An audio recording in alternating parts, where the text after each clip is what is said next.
Welcome back dear friends. क्या हाल चाल है?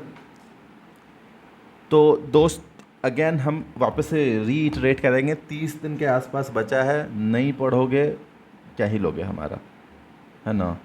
पिताजी हमारे कहते हैं, तुम लोग को हम पहले भी सुना चुके हैं ये बात, पढ़वे आप ले ना बाई माई ले ना बाप ले। तो अगर खुद के लिए पढ़ना है तो नहीं पढ़ोगे तो हमारा क्या लोगे, है ना? अभी जब तुमको कपड़े खरीदने जाने होते होंगे तो तुम सोचते होगे पेरेंट्स से पैसा लें, और तब कपड़ा खरीदने जाओगे। पेरेंट्स पैसा देंगे तो जाओगे, नहीं देंगे तो नहीं जाओगे। नौकरी वोकरी में लग जाओगे दोस्त, तो शुरुआत के स्टेज में ऐसा होगा जिस स्टेज में अभी हम हैं। मन नहीं लग रहा है, तो कुछ काम नहीं है करने को, मन नहीं लग रहा है, लो फील कर रहे हैं, चलो let's go on go for shopping, let's go out to eat, let's go out for having lunch, इस तरह का फील होगा। और जब हमारे एज से भी ऊपर हो जाओगे और एक स्टेज और ऊपर जाओगे, तो फिर तुमको ये बात समझ में आ जाएगी कि don't buy anything just because you are feeling bored. समझ रहे हो? You can afford it, it does not mean you have to buy it. फिर तुम सोचने लगोगी आई तो can afford it, but can the planet afford it? उस कपड़ा को, शर्ट को, उस जीन्स को बनाने के लिए जितना गाछ काटा होगा, जितना केमिकल यूज़ हुआ होगा, वो सब धुलेगा तो सब नदी में जाएगा। फिर इस लेवल पे आ जाओगे कि आई तो can afford it but can the planet afford it. तो ये 3 स्टेजेस हैं दोस्त। तो तीनों स्टेज का मतलब क्या? फिर तो तुम लोग का पहला स्टेज जिसमें अभी हम हैं और जो लास्ट स्टेज है, वो दोनों तो बराबर है। दोनों में नहीं खरीदना कपड़ा। अभी पापा पैसा नहीं देते हैं तो कपड़ा नहीं खरीद पाते हैं, उस समय पैसा होगा तो प्लैनेट को बचाने के लिए कपड़ा नहीं खरीदेंगे। लेकिन दोस्त, दोनों का एक्सपीरियंस तो अलग अलग है ना। उसमें आपके पास पैसे होंगे फिर भी आप नहीं खरीदेंगे टू सेव प्लैनेट। अभी आपके पास पैसे भी नहीं है तो आपका आप खरीदना नहीं खरीदना तो क्या ही फ़र्क पड़ना है उससे। चलो, फिर से 2 मिनट की ज्ञान की बातें। लेट अस, हाँ, ये वाला सवाल कल हम लोग कर रहे थे, इसका आंसर नहीं बता पाए, आंसर कर लेते हैं। कह रहा है for a body moving in constant speed मतलब with circular motion, uniform circular motion या नॉन यूनिफॉर्म सर्कुलर मोशन। तो यूनिफॉर्म सर्कुलर मोशन की बात कर रहा है ये। In a horizontal circle, horizontal circle का मतलब हुआ जिस कॉपी पे आप लिख रहे हैं उसी कॉपी पे घुमा दीजिए। वर्टिकल सर्कुलर मोशन का मतलब हुआ टांग के फिर उसको घुमाइए। Which of the following remains constant? Is the velocity constant? No my dear friend, this is not constant, this changes. Why does it change? क्यों बदलता है ये इसलिए बदलता है दोस्त क्योंकि डायरेक्शन बदल रहा है। Is the acceleration constant? No, ये भी कांस्टेंट नहीं है, ये भी बदलता है। क्यों? क्योंकि एक्सेलरेशन ऑलवेज टुवर्ड्स सेंटर, और सेंटर का दिशा तो अलग अलग है ना भाई, कभी नॉर्थ, कभी ईस्ट, कभी वेस्ट। सेंट्रीपीटल फोर्स ये भी चेंज होता है, जब एक्सेलरेशन चेंज होगा तो सेंट्रीपीटल फोर्स भी तो चेंज होगा। यहाँ पे खेल गया है, यहाँ पे तुमको स्पीड देता वो तो तुम मार देते, काइनेटिक एनर्जी दे दिया तो तुम कंफ्यूज हो जाते हो। काइनेटिक एनर्जी क्या होता है? Half M V square. यहाँ पे वी क्या है? स्पीड है या फिर मैग्नीट्यूड ऑफ वेलोसिटी है। तो जब स्पीड कांस्टेंट है तो काइनेटिक एनर्जी भी कांस्टेंट होगा। पोटेंशियल एनर्जी क्या होता है? M G H. ये अगर ऑब्जेक्ट है m मास का, इसको h हाइट पे ले गए हैं, और इस ग्राउंड का, इस रेफरेंस का पोटेंशियल एनर्जी हमने ज़ीरो अज्यूम किया है, तो इस ऑब्जेक्ट का potential energy at a height h होगा एम जी एच। स्प्रिंग में पोटेंशियल एनर्जी क्या हो जाता है? हाफ के एक्स स्क्वायर। नहीं आएगा ये, लेकिन ये एम जी एच वाला तो जानना पड़ेगा मेरे दोस्त। और आपको ये हमेशा याद रखना पड़ेगा कि काइनेटिक एनर्जी जो है वो हाफ एम वी स्क्वायर जो होता है वो उसके by virtue of its speed है। और पोटेंशियल एनर्जी जो है वो रिलेटिव है दोस्त। कैसे रिलेटिव है? अगर मैं इसका, इस ग्राउंड के रेफरेंस का, ग्राउंड को जो मैंने पोटेंशियल एनर्जी मान लिया है लेट्स से एक्स, तो इसका पोटेंशियल एनर्जी हो जाएगा X plus M G H. समझे? पोटेंशियल एनर्जी डिफरेंस कैलकुलेट कर पाएंगे हम, एग्जैक्ट पोटेंशियल एनर्जी नहीं कर पाते हैं कैलकुलेट, डेप्थ में चले गए, कोई बात नहीं। लेकिन ये बात बताना आवश्यक था आपको। हाँ, एक और बात बताना आवश्यक है। इधर जगह है, इधर सवाल लिया मैंने क्या? लिया, बट उससे पहले मेरे पास जगह है मेरे दोस्त, तो मैं उसको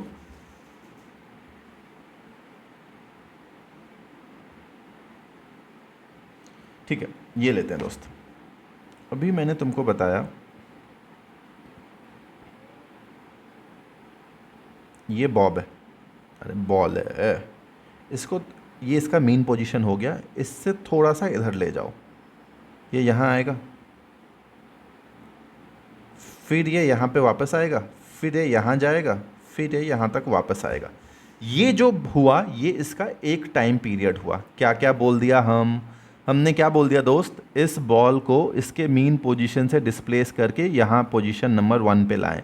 पोजीशन नंबर 1 इसका एक्सट्रीम पोजीशन हो गया, फिर ये पोजीशन नंबर 1 से वापस 2 पे आएगा which is it's mean position, फिर 2 से लेफ्ट साइड के एक्सट्रीम पोजीशन पे जाएगा, फिर लेफ्ट साइड के एक्सट्रीम पोजीशन पे मीन पोजीशन पे आएगा। मतलब यहाँ मीन पोजीशन है ये, यहाँ से यहाँ गया, यहाँ से वापस आया, यहाँ से फिर यहाँ एक्सट्रीम गया, फिर यहाँ से यहाँ आया। तो इस पूरे प्रक्रिया को कहते हैं एक रिवॉल्यूशन। इस पूरे में जो टाइम पीरियड लगा दैट इज़ एक time period. For a simple pendulum this time period is 2 seconds. ठीक है, सिंपल क्लॉक पेंडुलम के लिए 2 सेकेंड है। अब मेरे को एक बात बताओ मेरे दोस्त कि इसको मैं यहाँ तक ले गया, ठीक है, क्या ये टाइम पीरियड जो है, लेट अस सी क्या कहना चाह रहा हूँ, ये बॉल है अगेन, इस समय तक तो यहीं तक ले गए थे, इसको हम यहाँ ले आए, ज़्यादा ऊपर उठा दिए, ये यहाँ से वापस यहाँ आएगा, यहाँ से वापस यहाँ दूर तक जाएगा, फिर वापस यहाँ से यहाँ आएगा, ये भी एक टाइम पीरियड होगा। ये भी दोस्त एक टाइम पीरियड अभी भी इसका कितना होगा, अगर ये सिंपल पेंडुलम है तो 2 सेकेंड्स ही होगा। इसका मतलब एक चीज़ क्लियर है कि टाइम पीरियड जो है वो उसके एक्सट्रीम पोजीशन पे डिपेंड नहीं करता है, कहीं भी ले जाएंगे टाइम पीरियड सेम ही रहेगा। तो टाइम पीरियड का फॉर्मूला होता है वो देख लीजिए, that is 2π√L/G, where L is the length of the dhaga, जो धागा है उसका लेंथ है। अब जी पे तो बहुत खेला है, यूट्यूब पे वीडियो पड़ा हुआ है दोस्त कि जी कैसे चेंज होता है, जब एक्सेलरेट करवाएंगे डेसेलरेट करवाएंगे तो जी कैसे चेंज होता है। Please go and see that video on YouTube, हमारे ही चैनल पे पड़ा है, प्लीज़ सी दैट वीडियो। अगर आपको नहीं मिल रहा है तो आप बताइएगा, हम अगले वाले वीडियो में उसमें कमेंट सेक्शन में उसका लिंक डलवा देंगे, जिसमें जी इफ़ेक्टिव कैसे G+A हो जाता है और किस केस में G-A हो जाता है। ठीक है, ये वाली कहानी हम करवा देंगे। I am more concerned about कि अगर इस धागा को मैं बदल दूं और मैं इस पर कोई मेटल लगा दूं, M, time period will again be 2π√L/G। इसको हीट कर दो इसको हीट करने से तुमको पता है ये एक्सपैंड होता है। मेटल्स जो होते हैं मेरे दोस्त वो एक्सपैंड करते हैं और इसका लेंथ जो है वो बढ़ जाएगा। L = L0 1 + α∆T। ये फार्मूला एकदम नहीं समझना है, एकदम नहीं, याद नहीं भी रहेगा तो चलेगा, बट ये तुमको पता होना चाहिए, लेंथ इंक्रीजेज, लेंथ बढ़ जाता है, इसकी लंबाई जो है वो बढ़ जाती है। तो लंबाई बढ़ जाएगी तो टाइम पीरियड भी बढ़ जाना है, इस पे फ़र्क पड़ जाएगा। लंबाई से टाइम पीरियड पे फ़र्क पड़ रहा है, relation is in front of your eyes. ठीक है, इससे ज़्यादा नहीं बताएंगे दोस्त।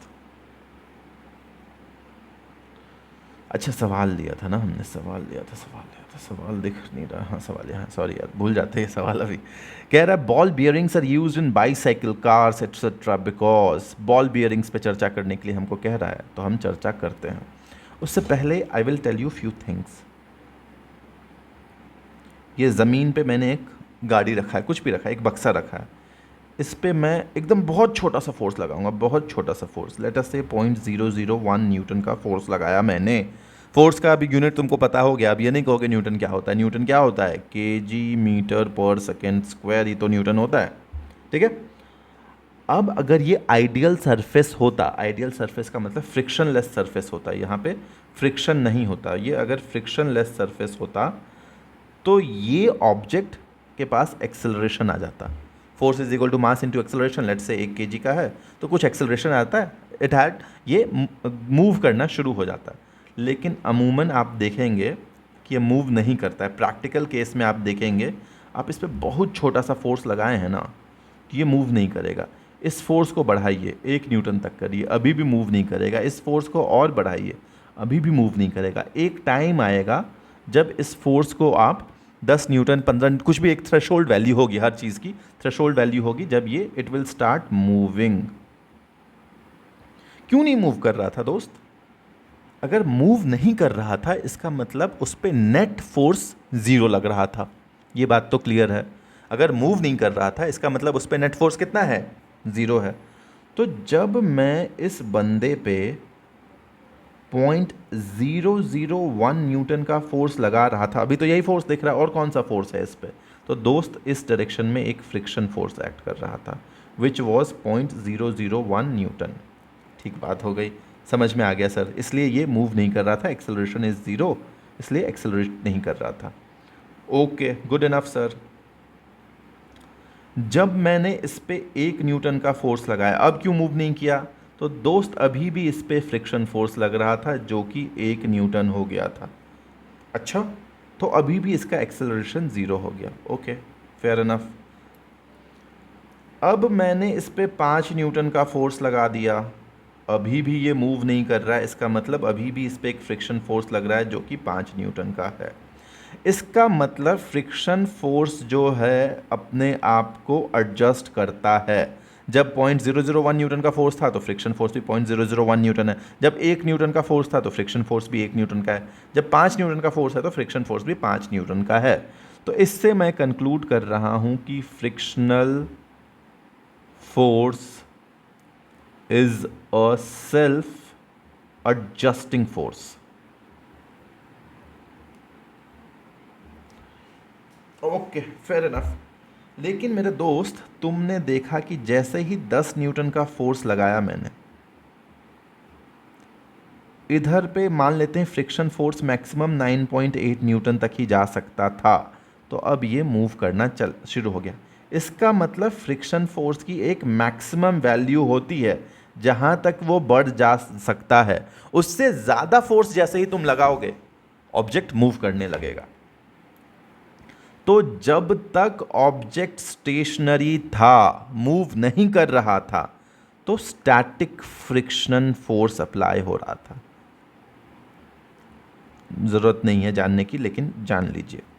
क्यों, बताएंगे।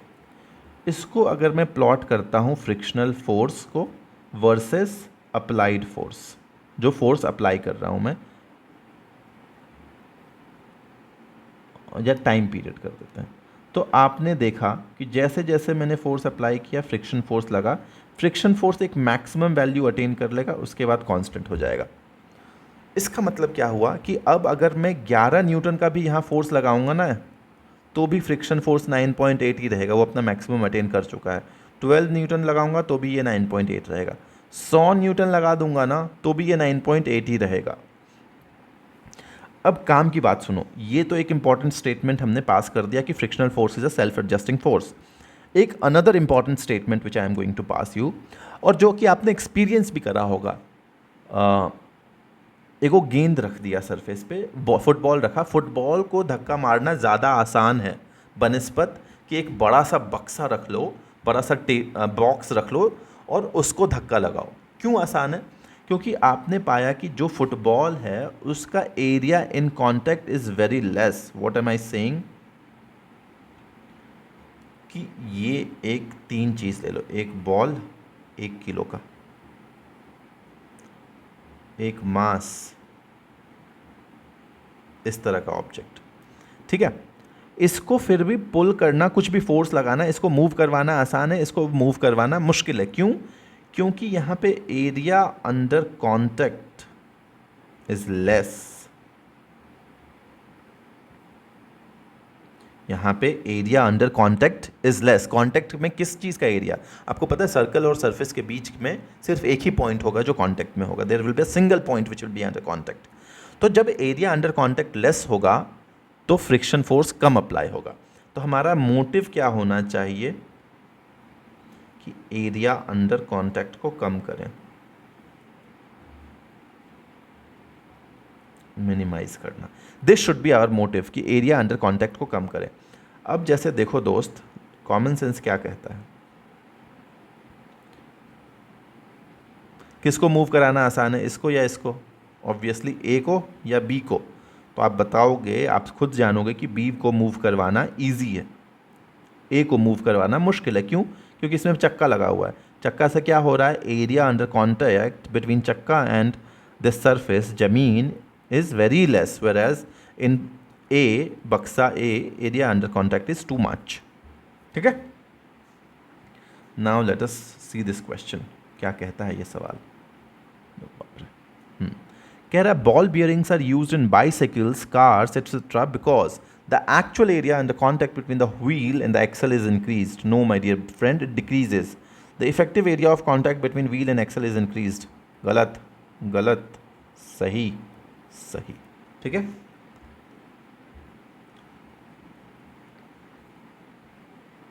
अगला सवाल। ओके ओके ओके ओके, ठीक बात है, एक ही जगह बता देंगे सारा। पानी पीने दोगे? इजाज़त दो, पानी पी लेते हैं।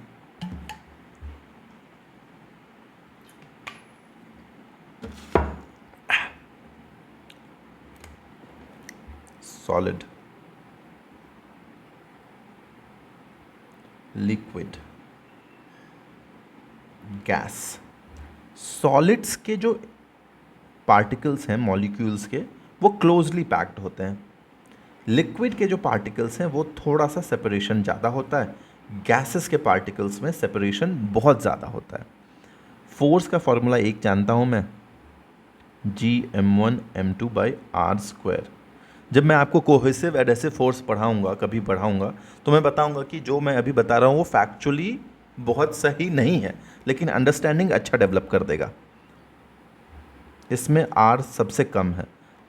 जब R कम होता है दोस्त, तो फोर्स बढ़ जाता है। तो सबसे ज़्यादा फोर्स सॉलिड्स के बीच में होगा। Intermolecular force between solids is largest.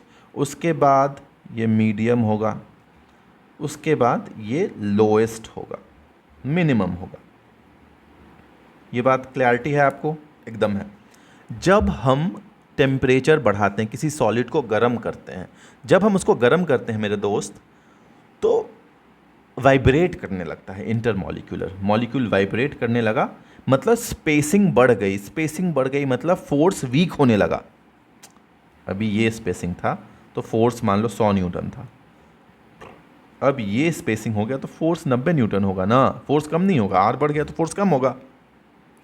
तो फोर्स कम होने लगा, और स्पेसिंग बढ़ गया तो फोर्स और कम होने लगा। तो जैसे जैसे हम हीट करेंगे सब्सटेंस को, इंटरमॉलिक्यूलर स्पेस बढ़ेगा, जिससे कि फोर्स कम होगा और आगे की कहानी होगी। ठीक बात है, इसको यहीं तक होल्ड करते हैं अभी। कह रहा है if an inflated balloon is brought near the lighted bulb it bursts because lighted bulb है, ये बल्ब जला हुआ है। ठीक है, बल्ब जैसा लग नहीं रहा होगा, एप्पल जैसा लग रहा है, लेकिन बल्ब जला हुआ है। ठीक है, इसके पास आप लाएं एक बलून। बलून में क्या है? गैस। गैस के मॉलिक्यूल्स को हीट मिल रहा है। हीट मिल रहा है तो क्या होगा? गैस के मॉलिक्यूल्स के बीच का सेपरेशन बढ़ेगा। Gas will expand, it will need space to move away, it will expand, but space तो है नहीं, बलून बंद है, इट विल बर्स्ट। ठीक है, तो कह रहा है द बलून मेल्ट्स, हो सकता है जला दोगे तो मेल्ट कर जाएगा। लाइट रे प्रिक्स द बलून, भी गलत है। The air inside the balloon becomes hot and puts pressure on the walls of balloon, this seems correct. अब बोलोगे क्यों बताया ये, ऐसा क्या था इसमें जितना बता दिए? बताते हैं दोस्त क्यों बताया। ठीक है, there are two things, one is called boiling and one is called evaporation. फिर हम डेविएट हो जाते हैं यार पढ़ाने में, आने फिजिक्स पढ़ाने पढ़ा के चल जाएंगे केमिस्ट्री। ठीक है, boiling is a bulk phenomenon whereas evaporation is a surface phenomenon. अब जैसा ही हम बल्क सरफेस लिखते हैं, हमको एक चीज़ याद आता है, एब्जॉर्प्शन। एडजॉर्प्शन। अब आप हमको इसमें बताइएगा कौन सा सरफेस है, कौन सा बल्क है। Question number 1 for the day. Last lecture में 2 सवाल दिए थे, इस बार भी 2 सवाल दे के जाएंगे, हो सकता है 3 भी दे दें। तो पहला number question of the day, adsorption और एब्जॉर्प्शन में कौन सा बल्क है, कौन सा सरफेस है। बॉइलिंग और इवेपोरेशन में मैं बताऊंगा, boiling is bulk, surface is evaporation. Reason being, तो बॉयल जब हम किसी चीज़ को करें, लेट्स से मैंने कोई पानी लिया, इस केटल में पानी लिया मैंने, जब इसमें आप पानी लेते हो मेरे दोस्त, तो आप पाएंगे जब ये बॉयल होने लगा है तो यहाँ से बुलबुला निकलता है और ये थ्रू आउट निकलता है। This is a boiling phenomenon which is a bulk phenomenon. तो बॉइलिंग पॉइंट किस चीज़ को इंडिकेट कर रहा है? बॉइलिंग पॉइंट इंडिकेट करता है द स्ट्रेंथ, इंटरमॉलिक्यूलर स्ट्रेंथ को। It is the intermolecular strength. Understanding के लिए है, कुछ भी परीक्षा के लिए नहीं है, परीक्षा के लिए यहाँ है जो हम अब बताएंगे। इवेपोरेशन क्या होता है? इवेपोरेशन जो है चेंज इन क्या है, स्टेट। जैसे वेपराइज हो गया, नहीं कहते हैं पानी से लिक्विड बन जाना, वो change in state but below boiling point, not at boiling point, below boiling point the change in state of liquid is called evaporation. तो रेट ऑफ इवेपोरेशन किस किस चीज़ पे डिपेंड करता है? रेट ऑफ इवेपोरेशन तो मेरे को समझ में नहीं आता दोस्तों। मैं क्या करता हूँ, रस्सी लेता हूँ, रस्सी पे अपना कपड़ा सुखाता हूँ, इस पर क्लिप भी लगाएंगे, ठीक है, ये क्लिप लगाएं। अब तुम हमको ये बताओ, एसी क्यों नहीं चल रहा, हमको ये बताइए कि ये जो कपड़ा है ये पूरा एक ही साथ में सूखता है या पार्ट बाई पार्ट सूखता है? मतलब पहले ये वाला पोर्शन सूखेगा, फिर नीचे वाला, फिर नीचे वाला। तो दोस्त ये पार्ट बाय पार्ट सूखता है। तो इसलिए हमको समझ में आता है कि इवेपोरेशन जो है सरफेस फिनोमेनन है, क्योंकि सरफेस वाला पहले सूखता है। लार्ज सरफेस एरिया होगा तो जल्दी सूखेगा या स्मॉल सरफेस एरिया होगा तो जल्दी सूखेगा? तो दोस्त जब हम बच्चा थे, इस हॉस्टल में कपड़ा धोना पड़ता था, तो हम क्या करते थे, पानी में डुबाए, उसको निचोड़ते भी नहीं थे, जाके रख देते थे रस्सी पे, खाली फैलाते भी नहीं थे। तो रखने से लेट से सूखता है, फैला देंगे तो जल्दी सूखेगा। तो सरफेस एरिया इंक्रीज़ करा दोगे तो रेट ऑफ इवेपोरेशन बढ़ जाएगा। गर्मी में जल्दी सूखता है कपड़ा कि ठंडा में जल्दी सूखता है? गर्मी के दिनों में जल्दी सूखता है। तो टेम्परेचर ज़्यादा होगा एटमॉस्फेयर का तो जल्दी सूखेगा, समर्स में जल्दी सूख जाएगा। सरफेस एरिया बता दिया, टेम्परेचर बता दिया। ओके, एक चीज़ और बताओ मुझको, ड्राई एयर में जल्दी सूखेगा या मॉइस्ट एयर में जल्दी सूखेगा? This is your question number 2 for the day. Dry, सब नहीं ना बताएंगे, ड्राई एयर या मॉइस्ट एयर, किसमें अगर वातावरण में ह्यूमिड एयर रहा, ड्राई एयर रहा, तो कब सूखेगा, किस कंडीशन में ज़्यादा सूखेगा? ये question is your question number 2 for the day. अब चूँकि सॉलिड लिक्विड गैस बता रहे हैं तो यहाँ से एक चीज़ और हम बताएंगे। किस चीज़ पे हमने शुरुआत किया था वैसे? वो क्वेश्चन तो ख़त्म हो गया ना, ठीक है, देख रहे हो, भुलक्कर इंसान है।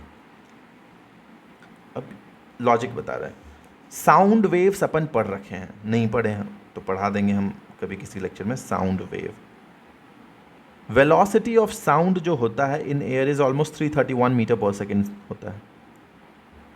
साउंड कैसा वेव है, लॉन्गिट्यूडनल या ट्रांसवर्स? लॉन्गिट्यूडनल। लॉन्गिट्यूडनल का क्या मतलब होता है कि इस तरह से compression rarefaction, compression rarefaction, इस तरह से होगा। कुल मिला के ऐसे समझो कि पार्टिकल अपना यही रहता है, वो वाइब्रेट करता है, यहाँ वाला पार्टिकल को धक्का मारता है वो भी वाइब्रेट करेगा, यहाँ वाला पार्टिकल को धक्का मारेगा वो भी वाइब्रेट करेगा, यहाँ वाला पार्टिकल को मारेगा वो भी करेगा, इस तरह से। अब मेरे को बताओ, जब ये वाला चीज़ तुमको समझ में आ गया, ये पार्टिकल वाइब्रेट करता है और यहाँ पे कोई एक पार्टिकल रखा हुआ है, केस नंबर 1,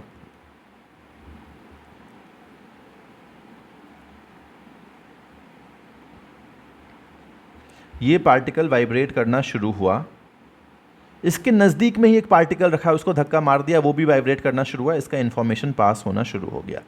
ये पार्टिकल वाइब्रेट कर रहा है, इससे थोड़ा दूरी पे है, तो ये जब इसको धक्का मारेगा तब इसको धक्का मारने में बहुत टाइम लगेगा।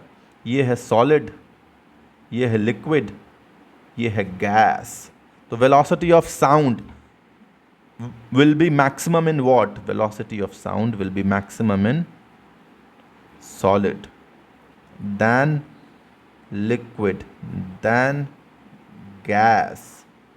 इस चीज़ को जो हम अभी तक याद कर रहे थे, अब आपको समझने में आसानी हो गई होगी, ऐसा हमको लगता है. अब एक मॉइस्ट एयर है मेरे दोस्त. मॉइस्ट एयर का क्या मतलब हुआ? गैस ही है लेकिन उसमें पानी का कंटेंट है. तो पानी का कंटेंट है, और एक ड्राई एयर है जिसमें खाली गैस है. तो पानी का कंटेंट है मतलब गैस में थोड़ा सा लिक्विड है, तो मॉइस्ट एयर में वेलोसिटी ज़्यादा होगा ड्राई एयर के कंपैरिजन में. अब तुम ये भी बता सकते हो कि टेम्परेचर बढ़ेगा तो वेलोसिटी ऑफ साउंड क्या होगा, ये भी अब लॉजिक से बता सकते हो. This is the question number 3 for you. Temperature अगर बढ़ा, वाइब्रेट करना शुरू करेगा, टक टक टक टक टक टक, तो बताओ अब क्या होगा? Fast vibration. अब यहाँ से नहीं बता पाए तो पढ़ाना बेकार है मेरा दोस्त, हम कुछ नहीं कर पाएंगे फिर. Last question for the day. I hope और कोई सवाल नहीं लिया है मैंने, नहीं तो वो भी छूट जाना है मेरा. नहीं लिखा है दोस्त. कह रहा है it takes much longer to cook food in hilly areas than in plain because. हम एक ही चीज़ जानते हैं इस सबको, pressure is directly proportional to boiling point. अपने को सिर्फ एक बात पता है मेरे दोस्त, pressure is directly proportional to boiling point. Sorry. अब मान लो हम पहाड़ पे गए, दार्जिलिंग है. शिमला का जो एक वो रेल है ना दोस्त, वो बारिश में टूट गया है, पता है आप लोगों को? उसको यूनेस्को वर्ल्ड हेरिटेज साइट भी मिला हुआ. कौन सा कहते हैं? शिमला काल का टॉय ट्रेन है वो वाला, टूट गया. यूनेस्को वर्ल्ड हेरिटेज साइट है उसका, देख लीजिएगा न्यूज़पेपर में, करंट अफेयर्स सब है. ठीक है. तो हाँ, कहाँ थे हम? पहाड़ पे गए. पहाड़ पे क्या हुआ? प्रेशर कम होता है पहाड़ पे. पहाड़ पे प्रेशर इज़ कम, so boiling point will decrease. उससे क्या फ़र्क पड़ेगा? Pressure cooker, this is pressure cooker, नाम में प्रेशर कुकर है. प्रेशर कुकर में pressure is more, therefore boiling point is more. How does that make any difference to me? Let us see. समझो हमको चावल को पकाना है और भात बनाना है, दाल भात चोखा खाना है. ठीक है. चावल को पकाने के लिए लेट अस से 100 joule of energy is needed. Let us say that. तो 100 जूल चाहिए तो 100 जूल पे ही पकेगा, चाहे हम आसमान में पकाए, पहाड़ पे पकाए, घर में पकाए, समुद्र के अंदर जाके पकाए, कहीं भी पकाए, chawal will need 100 joule of energy to become bhat. ठीक बात है. तो जब हम नॉर्मल खुले बर्तन में पकाते हैं तो, या प्रेशर कुकर में जब हम पकाते हैं, लेटस से जब हम प्रेशर कुकर में पकाते हैं तो बॉइलिंग पॉइंट ऑफ वाटर जो है, प्रेशर इंक्रीज़ होता है, बॉइलिंग पॉइंट ऑफ वाटर बढ़ जाता है. लेट से अगर 100 डिग्री पे पहले बॉईल कर रहा था पानी, तो अब 110 डिग्री पे बॉईल करने लगता है. और 110 डिग्री पे बॉईल करता है तो हमारा 100 डिग्री पहले जल्दी पहुंच जाता है, जिससे कि हमको 100 जूल जल्दी मिल जाता है. मेरा चावल भात में ईजिली बन जाता है, जल्दी बन जाता है. जब मैं पहाड़ पे गया, बॉइलिंग पॉइंट था 100, अभी का बॉइलिंग पॉइंट हो गया 90 डिग्री सेल्सियस. पानी 90 डिग्री जैसे हुआ, पानी बॉईल करना शुरू हो गया, लेकिन उसको 100 जूल एनर्जी मिल भी नहीं किया, उसको अभी 90 जूल एनर्जी मिला है. तो उसको और टाइम लगेगा, इसलिए टाइम लगता है 100 जूल एनर्जी मिलने में और चावल को भात बनने में. इतनी कहानी क्लियर हो जानी चाहिए अपनी. इस बात से अब हम इस सवाल का संबंध करते हैं और सवाल को हम सॉल्व करते हैं. कह रहा है it takes much longer to cook food in the hills. एकदम ठीक बात है. than in plain, because in the hills the atmospheric pressure is lower than in plains. ठीक बात है. and therefore water boils in temperature at lower than 100 degree Celsius. एकदम ठीक बात है. true.